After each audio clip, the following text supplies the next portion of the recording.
I remember coming into Cheap Joe's because you were early in the sponsorship of local art events of all sizes and shapes, and even when I was in high school, when Cheap Joe's was a single aisle, you were busy sponsoring, special events that encouraged the arts in our community and stuff like that. And on a couple of occasions, I would win a certificate from Cheap Joe's and come to the drugstore, and a couple times you helped me pick out my paints and whatever I was using my gift certificate on, so I get the most bang for my buck, and I remember that being like a really fun thing to go see you and mill around and look at what you had and everything.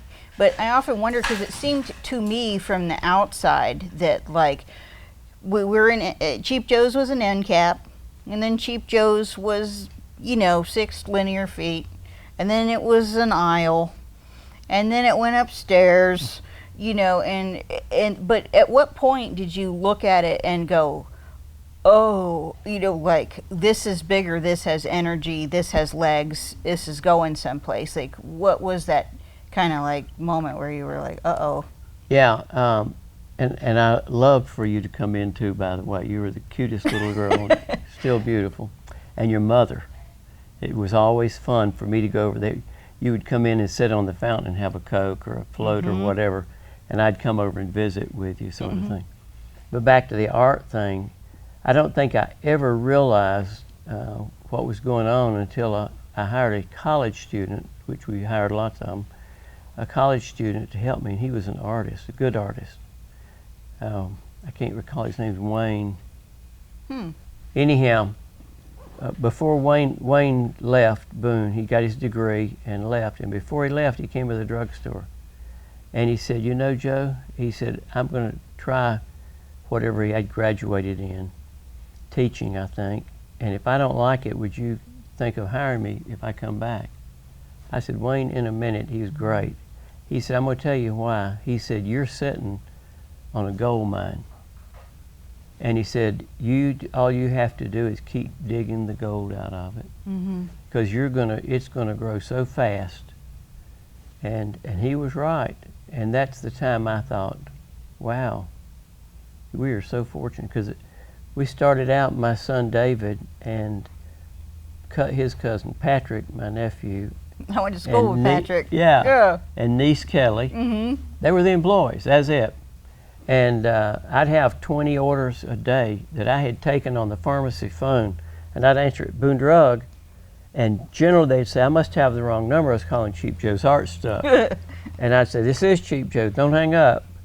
And we'd get their order, and then the very next day, or maybe that day, we'd go pick the order off the shelves you were talking about. I mean, there wasn't 12 feet of shelving. We'd pick the order and put it on the fountain with a little handwritten invoice, and then I'd go get a pack of chewing gum and maybe a candy bar that wouldn't melt, whatever. But every order had some little gift in it to say thank you, and everything was handwritten. It was a one-on-one thing, and it was so much fun, and the business just continued to grow. Well, and I remember when I had graduated from Appalachian with my art degree and went off and got what I thought was going to be my dream job, moved to Orlando, and then realized this is terrible. I don't like this. This is not for me, and it wasn't because the art wasn't great and stuff like that. It was just the wrong environment. It was very 1%-y, and that's not me. I want art to be about everybody. But I remember I came back to Boone, had no clue what I was doing, and got some retail job, and then they decided to close the store, and you walked into the store the day I found out I was getting laid off. I'll be darned. Yeah, and Joe walked up to me and said, how you doing? Big hug, big smile, and I was like, I ain't doing so good. I just lost my job. And you were like, that's great. And I was like, what a bizarre thing to say. But then you offered me a job here, and that was in 1996. How about that? Yeah, 20 some years ago. And I remember coming in and thinking, I don't know where I fit in all of this, but I remember coming in and realizing that this was where I was supposed to be, because it was art for everybody. It was. Art for everybody. Yeah. Well, you were great. Well, thanks. Yeah, and I knew that from the time you were a little bitty girl, that you were just a really sharp, smart person. Well, thanks. And we've been together a long time. Long time. A long time, and here we are doing this now still. Well, I know. So it ain't over yet, Julie. No, but I wanted to ask you a couple other things. Like, what sparked your interest in Van Gogh? I mean, like, I know you recently got to go to France and, all over Europe, and you did a fascinating trip, exploring Van Gogh history and stuff like that. But, like, what was the thing that drew you in? And Noyes Capehart Long, who's just written the book Cheap Joe, was a professor at Appalachian. And Rogers Whitener, who was an English professor, and God bless his soul, he's passed away, but he was in my drugstore twice a day, every day. And every day Rogers would say, "Little Joe, what are you up to now?" Because the signs in the drugstore, I made those things, funny signs, and I always had something going on. And I said, "Well, Rogers, I've been trying to do watercolor, but I'm a total failure." Well, that afternoon he came back to the drugstore for his coffee, and he had an envelope, and he pitched it to me over the pharmacy counter. I'm thinking he's got a prescription. And I open it, and it says, "For Joe Miller, 3 lessons with Noyes Capehart." Yeah. So I called Noyes. He gave me his number, and I think he was dean of the art school at that time. He was way high up there, yeah.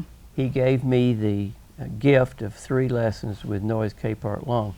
I called Noyes, and we arranged a day for me to come over at evening. It was in the wintertime. It was snowing, and there was like a foot of snow on the ground and cold. And I went over to his office, and his office was just tiny. Yep. It was about the size of where we're sitting. Yeah. And it was filled, he was teaching woodblock and printmaking. Right. And he was good, still good. And he said, "Dr. Whitener asked me to do this." And I told him, "I've never done a one-on-one teaching before." He said, let's explore a little bit. He said, "Next time you come, how about bringing all the paintings you've done?" And I had worked on it pretty hard. I said, "Okay." And he said, "Also, before you leave, go to the library here, the college library, and get a book." And I think the book was entitled "My Way with Watercolor" by Ted Kautsky. Mm-hmm. And it was a wonderful book. And he said, "Read it, and then we'll talk about it a little next week." So I go to the library, and being independent as I am, I go to the drawer and I find out where the book is. It's on the 3rd floor, and it's shelf 3 and row 2 or whatever. And I look for the book and I can't find it, but there are 3 black books, just nondescript books, titled "The Complete Letters of Vincent van Gogh." And for some reason, I reached up and pulled. I knew Vincent van Gogh had cut his ear off. That's all I knew. It's what most people know. Right. And I started reading, and it was a letter to his brother, Theo, which was actually pronounced Theo, but it's spelled Theo. It was Theodorus was his name. And Vincent had written him and told him, he said, he's just really down in the dumps. It's tough where he is, and we won't get into that. But anyhow, the letter just grabbed me because it explained how he felt. He said, "Theo," he said, "a little girl has a bird that she keeps in the cage. And every day that little girl goes and changes the paper in the cage and the water and gives him new food and sets him over by the window. And by the window he sees all the other birds free to go where they want to out there. and he's in a cage and can't get out. Well, of course, he's talking about himself. He was caged in, and it was a tough time for him. He only sold one painting in his own life, and it was entitled The Red Vine. It's in the Metropolitan Museum of Art today. And I think that I remember that it was that the value at that time of the painting was around $20 or $30, and today would be worth 100 million probably, somewhere in there. And it just really excited me. So that's how I got started in Van Gogh. Then I went to a lecture over at the university by another art professor, and it was on Van Gogh. And no kidding, in 15 minutes, every college student in the class was asleep. It was like snoring from here and here and here and here, you know.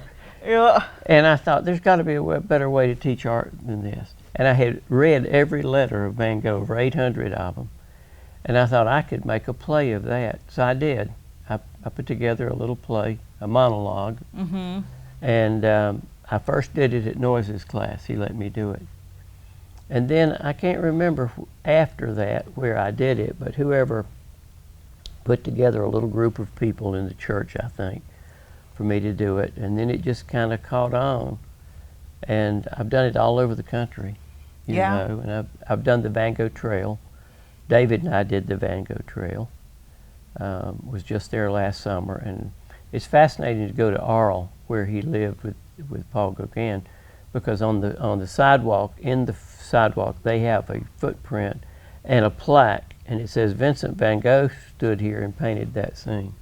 And then there's a picture of that scene there. It's really a neat thing. So that's more than you probably wanted to know. No, that's exactly what we wanted to know. That's how I got into Van Gogh. But the monologue is called With a Warm Handshake, right? It is, because it's with a warm handshake, because Vincent, on almost every letter he wrote to his brother or his mother or whoever, ended, "I leave you now," with a warm handshake. That's sweet, isn't it? I think so. It's very emotional. I still get emotional do it. He had a very troubled life. He was addicted to drugs. He was probably addicted to alcohol. And his brother Teo always stood beside him, always helped him. And so people say, "Why do you think you're Van Gogh?" And I say, I really don't think I'm Van Gogh, but I hope I'm Teo to somebody. That's where I am. Yeah. And if you haven't seen it, With a Warm Handshake's available through Cheap Joe's on even a borrowing program. Yeah, so they can order it free of charge. Yeah, art groups can check it out and enjoy it. And I know some people have been profoundly moved by seeing it. They really, really enjoy it. So it's definitely worth a watch. Thanks, Julie. Yeah. When you were kind of, here all the time, and you weren't busy with the pharmacy, what were you thinking then? Were you thinking one day we're going to have a workshop and multiple outlet stores and, UPS pickups 15 times a day, that kind of stuff? I mean, what did you have a grander plan, or was it just kind of a series of happy accidents and enjoy the ride as it comes? I think I had somewhat of a plan in my head, especially for the mail order. And the store in Charlotte and Asheville were almost out of necessity. Everybody's calling, "Please put a store here, please put a store here." And we can't put a store everywhere. We have to grow at a moderate growth rate. But I guess my goal at that time would have been to have, that was back in the 90s again, I would like to have had a dozen stores. And then of course the recession hit after 2 of them. Yeah. So we're back now, maybe thinking about a store somewhere else. But yeah. I know what you mean by request, though. Yeah. I drove from here to Key West for a friend event, and every single place I stopped, I mean, the back of my car is covered with Cheap Joe's, stickers. Every place I stopped, somebody said something about Cheap Joe's. Yeah, thank you. It's cool. I don't know. I think the book is quite a tribute from your friend, Noyes is. Long. It's definitely a dedicated work of love. It is. Yeah. It's been very humbling. Yeah. It really has. And it's been joyful at the same time, you know. But Noyes spent 2 years writing this book.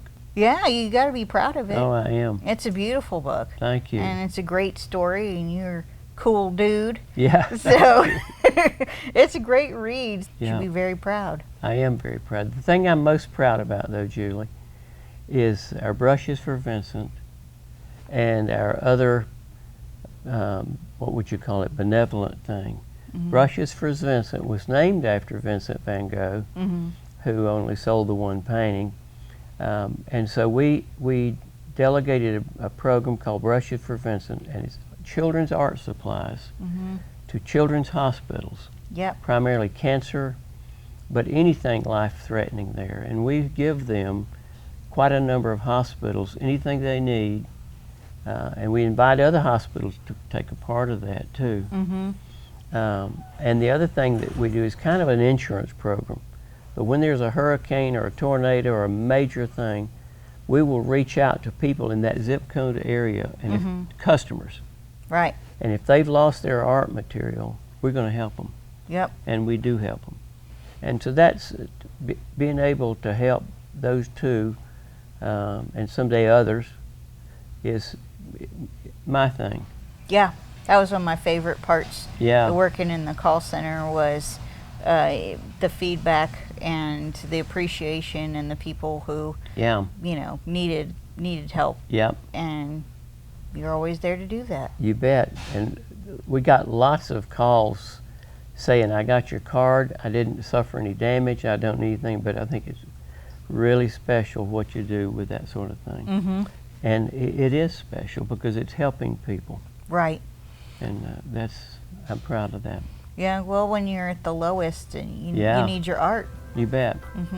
And I'm proud of you, Julie. Well, I'm proud of you. Thank you very much. You bet. Well, thanks for joining us, and we hope that you had a great time.